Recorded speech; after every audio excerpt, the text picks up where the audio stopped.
ಯೌವನದ ರೋಗ ಯಾವುದು? ಯೌವನದ ರೋಗ ಯಾವುದು ಅಂದರೆ ಏನು ಹೇಳ್ಬೋದಮ್ಮ? ಯೌವನದಲ್ಲಿ ಒಂದು ರೋಗ ಬರುತ್ತೆ, ಹುಡುಗ ಆಗಲಿ ಹುಡುಗಿ ಆಗಲಿ. ಯಾವುದಪ್ಪ ಅದು ಯೌವನದ ರೋಗ ಅಂದರೆ? ವೈಯಕ್ತಿಕವಾದ ಆಯ್ಕೆ, ಹೌದಲ್ಲ? ಯಾರ ಮಾತು ಕೇಳಲ್ಲ. ಪ್ರಾಯ ಬರೋದು ಏನಕ್ಕೆ ಅಂದರೆ ಹುಚ್ಚುಚ್ಚಂಗೆ ಅವ್ರು ಏನು ಬೇಕು ಅದೇ ಸೆಲೆಕ್ಟ್ ಮಾಡ್ಕೊಳ್ಳೋದು. ಯಾಕಿದು ಬರ್ತಾ ಇದೆ ಅಂದರೆ ಅಪ್ಪ ಅಮ್ಮ ಶುದ್ಧವಾದ ತಾಂಬೂಲವನ್ನು ಗ್ರಹಿಸಿಲ್ಲ, ತಿಂದಿಲ್ಲ, ಗೊತ್ತಿಲ್ಲ, ಅರ್ಪಣೆ ಮಾಡಿಲ್ಲ. ಅದಕ್ಕೆ ಮಕ್ಕಳಿಗೆ, ನಿಮ್ಮ ಹೊಟ್ಟೆಯಲ್ಲಿ ಹುಟ್ಟಿದ ಮಕ್ಕಳಿಗೆ ಯೌವನದ ರೋಗ ಬರುವುದಕ್ಕೆ ನೀವು ಆಲ್ರೆಡಿ ರೆಡಿ ಮಾಡಿಕೊಂಡ್ರಿ. ಯಾಕೆ? ಶುದ್ಧವಾದ ತಾಂಬೂಲ ಹೇಳಿಲ್ಲ, ಗೊತ್ತಿಲ್ಲ, ತಿಂದಿಲ್ಲ. ಅದಕ್ಕೆ ನಿಮ್ಮ ಹೊಟ್ಟೆಯಲ್ಲಿ ಹುಟ್ಟೋ ಮಕ್ಕಳು ನಿಮ್ಮ ಮಾತು ಕೇಳೋ ಮಟ್ಟಕ್ಕೆ ಮದುವೆ ಮಾಡ್ಕೊಳ್ಳಲ್ಲ. ಯಾಕೆ ಕೇಳಬೇಕು? ಇವರೇನು ಮಾಡೇ ಇಲ್ಲ. ನಮ್ಮ ಮಕ್ಕಳು ಮುಂದೆ ನಮ್ಮ ಮಾತು ಕೇಳಬೇಕು ಅನ್ನೋದಿದ್ದರೆ ನೀವು ತಾಂಬೂಲವನ್ನು ಗ್ರಹಿಸಿದ್ರಾ? ತಾಂಬೂಲ ಓಲಿ ತಗೊಂಡಿದ್ರಾ?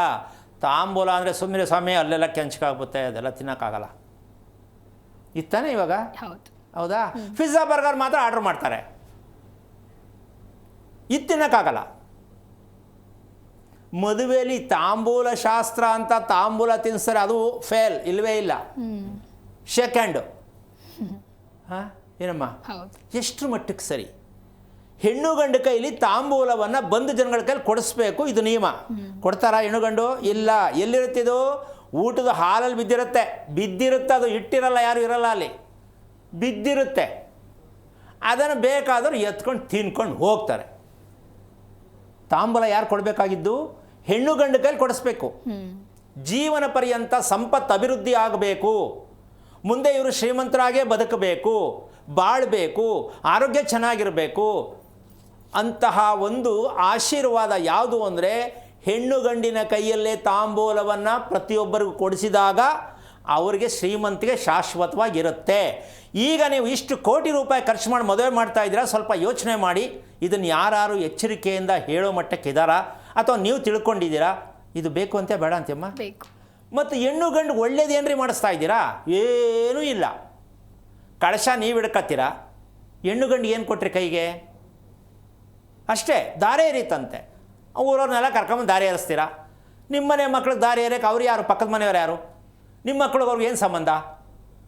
ಎಂಥ ಮದುವೆ ಇದು? ಅದಕ್ಕೆ ಇವತ್ತು ಮದುವೆ ಮತ್ತು ವಿಚ್ಛೇದನ ಏನಕ್ಕಾಗ್ತಾ ಇದೆ ಅಂದರೆ ನಮ್ಮ ಅಧರ್ಮವಾದ ಮದುವೆ, ಆದರ್ಶವಿಲ್ಲದ ಮದುವೆ. ದಯವಿಟ್ಟು ಯಾರು ಬೇಜಾರು ಮಾಡ್ಕೋಬೇಡಿ, ಏನಪ್ಪ ಹಿಂಗೆ ಹೇಳ್ತಾ ಇದ್ದಾರೆ ಅಂತ. ಸತ್ಯವನ್ನು ತಿಳ್ಕೊಳ್ಳಿ. ಇವತ್ತು ಯಾರ ಮನೆಯಲ್ಲಿ, ಯಾರ ಕುಟುಂಬದಲ್ಲಿ ಮದುವೆ ವಿಚ್ಛೇದನ ಎರಡು ವಿಷಯ ಬಿಟ್ಟರೆ ಯಾವುದ್ರಿ ಇದೆ? ಇಡೀ ಪ್ರಪಂಚ ತುಂಬ ಎಲ್ಲ ಬರೀ ಇದೇ ಇದೆ. ನೀವು ಮತ್ತೆ ಏನು ಪೂಜೆ ಮಾಡಿದ್ರಿ, ಏನು ಮದುವೆಗಳು ಮಾಡ್ತಾ ಇದ್ದೀರಾ, ಏನು ಹಬ್ಬಗಳು ಮಾಡ್ತಾ ಇದ್ದೀರಾ, ಯಾವ ಅರ್ಥ ಇದೆ ಇದರಲ್ಲಿ ಅಂತ ನೀವು ಯೋಚನೆ ಮಾಡಿ.